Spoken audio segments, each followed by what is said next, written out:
All right, Fox News alert now, 10:30 here in New York City. Out of Iran today, we're hearing about renewed threats on its nuclear program.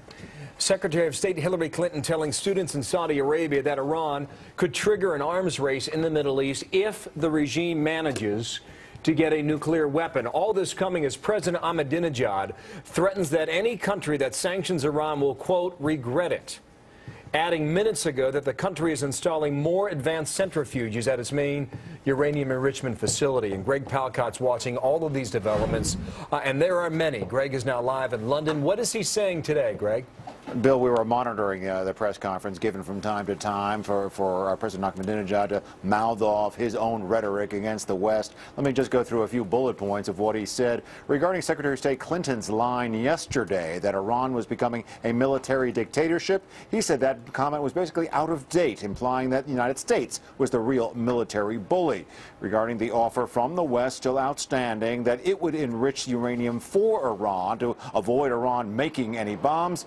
He dubbed that offer today unfair and claimed that Iran was developing more sophisticated gear for the enrichment of uranium. And regarding the threat against the Iran for new sanctions, here is the tough talk coming from the president of Iran. Take a listen.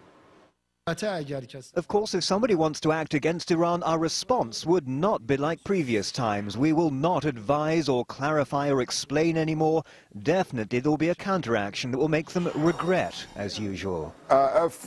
Just for your information, Bill, in the last hour or so, Fox News has obtained a letter sent by the ambassadors to the IAEA, that's the UN nuclear watchdog agency in Vienna. It is signed by the ambassadors from the United States, France, and Russia, and it states, quoting a couple of lines from this letter, that the actions of Iran represent an escalation. There are new concerns. It undermines the confidence of the West. I would say the most significant thing about this letter, Bill, is that front and center in between the signatures of the ambassador of France and the ambassador of the United States is the ambassador of Russia, and that's some unity from our allies and our counterparts. Well, thanks, Greg. Out of London, the latest in Iran. Allison.